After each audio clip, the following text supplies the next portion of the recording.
दोस्तों आप सभी का स्वागत है स्लीपी क्लासेस के हमारे मेन से डे के आज के सेशन में। तो दोस्तों आज हम एथिक्स से जुड़ा हुआ एक केस स्टडी सॉल्व करेंगे। केस स्टडी कुछ इस तरह है। बताया जा रहा है कि आप डिस्ट्रिक्ट कलेक्टर हो एक बड़े मेट्रोपॉलिटन सिटी के, और आपकी सिटी में एक पब्लिक सेलिब्रेशन का आयोजन किया गया है by government and by city sports board. और आयोजन किया गया है to honour the football team जिसने रिसेंटली एक चैंपियनशिप ट्रॉफी जीती है। अब ये जो इवेंट है ये ऑर्गेनाइज हो रहा है in an open stadium, right, in a central stadium. But stadium की कैपेसिटी कितनी बताई गई? 45,000। और कितने लोग आ पड़े हैं यहाँ पे? 70,000 लोग आ चुके हैं। और ये क्यों हुआ है? बिकॉज ओपन पब्लिक एक्सेस था, यानी हर कोई आ सकता है, कोई ऐसा टिकटिंग वगैरह नहीं था या रजिस्ट्रेशन की ज़रूरत नहीं थी। और इसके अलावा एग्रेसिवली प्रमोट भी किया गया था इस पर्टिकुलर इवेंट को। गवर्नमेंट की ओर से कुछ एडवाइजरीज जो है भेजे गए थे to the concern people, be it public और be it the administration, right, city administration, law enforcement agency और जो ऑर्गेनाइजर्स होते हैं उनका कोऑर्डिनेशन नहीं जमा, और इसके कारण वहाँ पे स्टैम्पेड जैसी स्थिति हो गई। Because of it is said entry bottleneck and over crowding, एक पैनिक सा क्रिएट हो गया जिसमें कई सारे लोग जो है एक दूसरे के ऊपर चढ़ गए और कुछ लोगों की मौत हो गई। यहाँ पे बताया गया 11 लोगों की मौत हुई है और कई सारे dozens of people were injured. अब इस इंसिडेंट की वजह से एक पब्लिक आउटरीच क्रिएट हुआ है, प्रोटेस्ट वगैरह होने शुरू हो गए और गवर्नमेंट और डिस्ट्रिक्ट एडमिनिस्ट्रेशन, इसके अलावा आपकी पुलिस और ऑर्गेनाइजर के ऊपर कई सारे क्रिटिसिजम्स जो है वो उठे।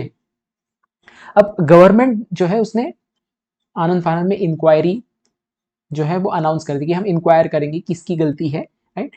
बट आप डिस्ट्रिक्ट कलेक्टर हो और डिस्ट्रिक्ट कलेक्टर की जवाबदेही, अकाउंटेबिलिटी बनती है, राइट। लोग उनको क्वेश्चन करते हैं तो आपकी जवाबदेही है विद रिस्पेक्ट टू से the public safety as well as disaster preparedness, right. इसके अराउंड आपकी जवाबदेही होती है, राइट। तो पॉलिटिकल लीडर ने ये कहा है आपको कि आप जो एडमिनिस्ट्रेशन की ओर से कुछ लैप्सेस हुए उसको डाउन प्ले करे, उसको म्यूट करे, उसके बारे में जिक्र ना करे जब आपको कोई क्वेश्चन करता है। But at the same time जो विक्टिम्स है वो आपसे डिमांड कर रहे हैं अकाउंटेबिलिटी एंड स्विफ्ट रिलीफ। ये कुछ एक केस स्टडी है। अब इसके आगे ट्रेलिंग क्वेश्चन है। ट्रेलिंग क्वेश्चन में आपको पूछा गया है कौन से एथिकल इश्यूज आपको दिखाई देते इस सिचुएशन में। पहला ट्रेलिंग क्वेश्चन। दूसरा है एज अ डिस्ट्रिक्ट कलेक्टर आपके सामने क्या ऑप्शन है when it comes to handling this crisis. अब हैंडलिंग दिस क्राइसिस यानी एक तो है कि आपको जवाबदेही भी सुनिश्चित करनी है, आपकी अकाउंटेबिलिटी उसको पूरा करना है, एट द सेम टाइम आपको रिलीफ मेजर्स भी लेने पड़ेंगे, राइट। तो क्या क्या ऑप्शन है आपके सामने और हर एक ऑप्शन के मेरिट और डीमेरिट गिना है। और फाइनली आगे से ऐसा कोई इशू ना हो तो क्या मेजर्स लिए जा सकते, प्रिवेंटिव मेजर्स की बात की गई है। अब ये आपकी केस स्टडी है। इस केस स्टडी को सॉल्व करने का तरीका क्या है वो देखते हैं। तो अगर आपने ये केस स्टडी सुन ली है, समझ में आई है, तो आप अपने एंड से एक बार ट्राई करें केस स्टडी को सॉल्व करने का। If not we are going to discuss it anyways, right. So approach बहुत सिंपल रखेंगे हम। Introduction, body, conclusion. इंट्रोडक्शन में आप जो है इस केस स्टडी का जो सेंट्रल आइडिया है उसे स्टार्ट करें, राइट।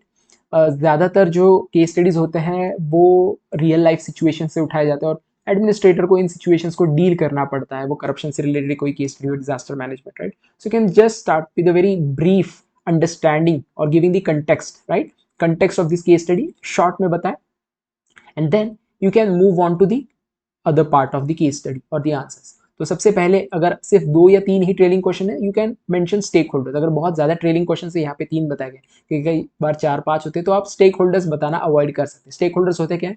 कौन है? वो लोग जो इस केस स्टडी के हिस्से हैं या आपके डिसीजन से जिनके ऊपर इम्पैक्ट होगा, राइट। तो मेजर या की स्टेक होल्डर्स बताएं, अराउंड 5 to 6 स्टेक होल्डर्स आप बता सकते हैं, right. So first of all introduction, give a context, small context, then list stakeholders, then you can start solving each trailing questions one by one. जिस order में दिए गए उस order में आप सॉल्व करते जाए। तो सबसे पहले हम एथिकल इश्यूज बताएंगे कौन से, फिर ऑप्शंस बताएंगे।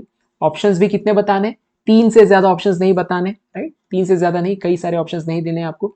म्यूचुअली एक्सक्लूसिव ऑप्शंस दे, राइट, जिसमें से आपको चयन करना पड़े, राइट। तो 3 ऑप्शंस बता दिए आपने। उसके मेरिट्स और डीमेरिट्स गिना। मेरिट्स और डीमेरिट्स गिनाते समय मेरिट में प्रैक्टिकलिटी भी important, but at the same time values और मोरालिटी भी बहुत इंपॉर्टेंट है। तो आप अगर किसी एक एक्शन को जस्टिफाई करते हैं, that will be based on practicality, right, as पर legality, practicality and so and so forth. But at the same time what moral value it upholds or what moral value it basically undermines, right। ये आप merit और demerit में बताएंगे। और फिर बाद में सेकंड जो आपका जो थर्ड जो पार्ट है जिसमें प्रिवेंटिव मेजर्स पूछे गए वो बताएंगे, right. And finally you will conclude the answer, right. अब let's look into the answer. Introduction में हम बता रहे हैं कि पब्लिक एडमिनिस्ट्रेशन को ऐसी सिचुएशन को फेस करना पड़ता है जहाँ पे प्लान फेल हो जाता है या फिर कोऑर्डिनेशन नहीं बन पाता और उसके कारण लोगों को हार्म हो सकता है, राइट। तो आपने देखा जो जिस्ट है, जो कोर है आइडिया इस केस स्टडी का, उसको बहुत ही सिंपली अपने शब्दों में लिखना है, बहुत ज़्यादा डिटेल्स यहाँ पे नहीं बताने केस स्टडी के अंदर के, बहुत ज़्यादा नहीं तो बड़ा हो जाएगा, राइट। तो आप डेफिनेटली जो एक जनरल स्टेटमेंट दिया है आपने कि हाँ पब्लिक एडमिनिस्ट्रेशन ऐसी सिचुएशन फेस करता है जहाँ पे फेलियर हो जाता है प्लानिंग में या फिर कोऑर्डिनेशन में, which leads to public harm, right. ऐसे सिचुएशन में उसको कई डिफिकल्ट सिचुएशन को फेस करना पड़ता है, जैसे कि पॉलिटिकल प्रेशर हो, राइट, जवाबदेही हो, लीगल मेजर्स हो, एंड सो फोर्थ। ये सिचुएशन भी आप ऐसा कनेक्टिंग सेंटेंस इस्तेमाल कर सकते हैं। ये सिमिलर सिचुएशन है जहाँ पे एक लार्ज पब्लिक इवेंट में इसी तरह जो है उसमें कुछ अनइंटेंडेड ट्रेजेडीज हो गए हैं, right, which you have to now address और डील विथ, राइट। बहुत सिंपली अपने शब्दों में लिखना है, बहुत ज़्यादा इसको कॉम्प्लिकेट नहीं करना है। जो जिस्ट है केस स्टडी का वो बता देना है, राइट। इसको आपने इंट्रोड्यूस या कंटेक्स्ट सेट कर दिया। इसके बाद बॉडी में आप स्टेक होल्डर्स बता सकते हैं, राइट। तो स्टेक होल्डर्स कौन कौन है? विक्टिम है, फैमिली है, डिस्ट्रिक्ट एडमिनिस्ट्रेटर है, right, police, law enforcement agency है, इवेंट ऑर्गेनाइजर्स है, स्पोर्ट्स बोर्ड है, स्टेट गवर्नमेंट है, मीडिया एंड जनरल पब्लिक है, राइट। कुछ स्टेक होल्डर्स आपको बताए गए होते हैं इन दी केस स्टडी, कुछ ऐसे होते हैं जो आपको जिनका इम्पैक्ट आप अज्यूम कर सकते हैं उन लोगों पे भी होगा जो कि इस केस स्टडी में बताए नहीं गए, तो उनको भी आप मेंशन कर सकते हैं।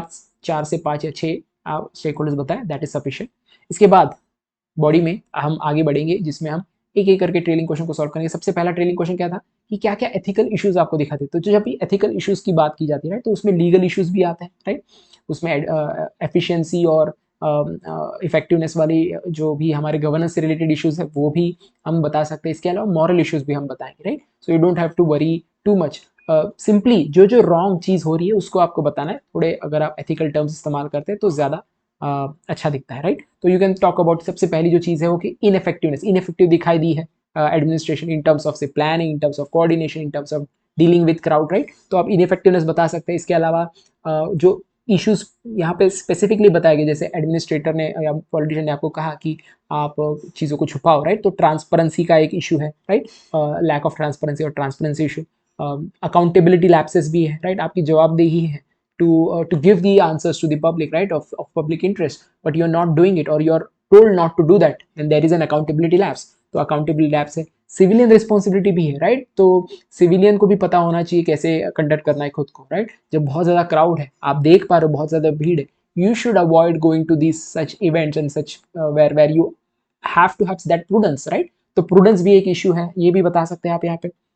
एक एथिकल साइड से अगर देखें तो मोटिवेटेड ब्लाइंडनेस हमें दिखाई देता है। मोटिवेटेड ब्लाइंडनेस यानी क्या कि you go blind on things which are of your interest, right? So if the administrator is telling you is not giving the complete answers or truth, right, he's going blind on the fact that your accountability is very important over here. You have to give answers because people's life depend on you, right? So you're blind to that thing, you're motivatedly blind. Why? Because it is not in your interest, it is not interest of your government, right? सो इसके अलावा undue influence भी दिखा देता है। Politician जो है वो administration को डायरेक्ट कर, ऑफकोर्स डायरेक्ट करना उसका काम है, but at the same time undue नहीं होना चाहिए, राइट। तो अनड्यू पॉलिटिकल इन्फ्लुएंस दिखाई दे रहा है, राइट, क्योंकि अब उसका काम है अकाउंटेबिलिटी सुनिश्चित करना या जवाबदेही सुनिश्चित करना, बट वो नहीं कर पा रहा है बिकॉज ऑफ दी पॉलिटिशियन। इसके अलावा एक बहुत इंपॉर्टेंट प्रिंसिपल है care ethics, right, ethics of care. इसको वायोलेट किया जा रहा है। गवर्नमेंट की responsibility law and order maintain करे, but at the same time it has the responsibility to take care of the citizen, right. तो वो भी यहाँ पे हमें दिखाई देते हैं। तो आपने देखा है किस तरह के एथिकल इश्यूज हमने बताए, राइट। आप यहाँ पे लीगल इश्यूज, अगर कोई लीगल कोई जो इशू है वो भी आप बता सकते हैं। तो गवर्नेंस से related issues, right, ethical issues बताए, यानी सिर्फ आपको सिर्फ प्रिंसिपल्स यही बताने ऐसा नहीं, क्योंकि इफेक्टिवनेस भी एक हम एथिक्स में इसको पढ़ते ही गवर्नेंस में, राइट। तो ट्रांसपेरेंसी भी एक important, right, transparency leads to honesty, right. तो हर एक जो एलिमेंट बताया गया है वो किसी ना किसी एथिकल वैल्यूज को टच बेस करते ही है, राइट।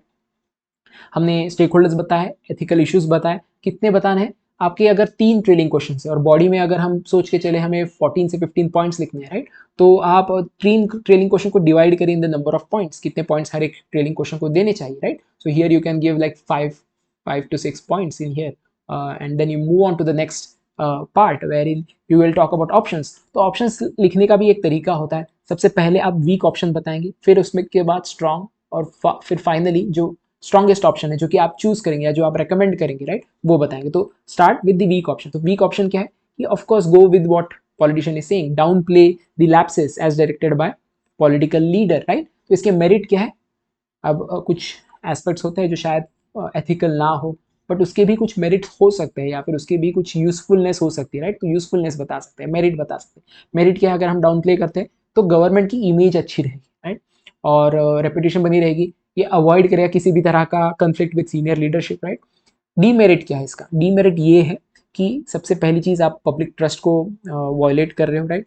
आप जो जुडिशियल स्क्रूटिनी को इनवाइट कर रहे हो, राइट, क्योंकि कोई ना कोई पीएल दर्ज कर सकता है गवर्नमेंट के खिलाफ वगैरह वगैरह, राइट, या इवन जज भी खुद सू मोटो इसके ऊपर संज्ञान ले सकती है। इसके लिए कॉम्प्रोमाइज करता है आपके खुद के पर्सनल इंटीग्रिटी को, कि you are not you are a person of expected to be a person of integrity, right? What integrity means is that you do not fold in under pressure. तो आप fold हो गए यहाँ पे under pressure. सबसे important है, ये डियोंटोलॉजिकल ethics को वायलेट करता है। डियोंटोलॉजिकल एथिक्स क्या है? Basically you have to do your duty irrespective what is the consequence, right. You don't have to describe all the principles, आप बस उसको एक पासिंग रेफरेंस की तरह बता सकते हैं। अगर बताना ही है तो शॉर्ट में बताएं, राइट, बहुत ही शॉर्ट और कंसाइसली बताएं। So here what is happening is violating deontological ethics. Second जो ऑप्शन है, जो कि शायद आपका मिडिल पाथ होगा, राइट, या फिर हम कह सकते हैं जहाँ पे आप जो थोड़ा स्ट्रांग है from the first option. Second option यहाँ पे ये हो सकता है कि आप कुछ इंफॉर्मेशन बताएं, कंफर्म करें कुछ इंफॉर्मेशन को जिसके बट कुछ इंफॉर्मेशन को आप हाइड कर सकते हैं, राइट। सो जो कि गवर्नमेंट को फिक्स में डाल दे, right. So you can share some information, so basically use your discretion to share information, right? So आप discretion इस्तेमाल कर रहे हो, but at the same time you will work on other aspect, क्योंकि यहाँ पे आपको पूछा गया है how will you deal with the crisis, right? So it's not just that accountability is what is expected from you, but also to deal with the issue what is happening, right? जैसे कि आपको relief देना पड़ेगा लोगों को quickly, इसके अलावा कुछ ऐसे preventive measures create करने पड़ेंगे जिससे इन इश्यूज को अवॉइड किया जा सकता है आगे। तो शॉर्ट में बताया, share only confirmed fact publicly, avoiding admitting administrative lapses, and focus on providing relief, helping inquiry and planning reform for future events। Short में बता दिया। अब इसके मेरिट्स और डीमेरिट्स गिरा है। मेरिट क्या है? सबसे पहले जो है पब्लिक का आउटरीच थोड़ा कम हो जाएगा, because you are doing things and you are accountable to some extent but not full extent, right. इसके बाद ये इंस्टीट्यूशन की फेस को भी बचाएगा, क्रेडिबिलिटी बढ़ाएगा, राइट, और आपका डायरेक्ट कन्फ्रंटेशन अवॉइड हो जाएगा with the political leaders, right, और ministers and so and so. Demerit क्या है इसका? तो सबसे पहला डीमेरिट है कि कहीं ना कहीं आप अपने रिस्पॉन्सिबिलिटी को से भाग रहे हो, right, evasion of responsibility, right, this is what is happening. इसके अलावा लोगों का ट्रस्ट शायद इससे इरोड हो in the government. Accountability, systemic accountability delay हो रही है यहाँ पे। As a system you are जो है उसकी जवाबदेही है, राइट। हर एक सिस्टम का जो भी एक एक कंपोनेंट है, हर एक की जवाबदेही है टूवर्ड्स द क्राइसिस, राइट, और टूवर्ड्स द पब्लिक। सबसे इंपॉर्टेंट चीज यहाँ पे हो रही है वो है एथिकल फेडिंग हो रही है। एथिकल फेडिंग क्या है?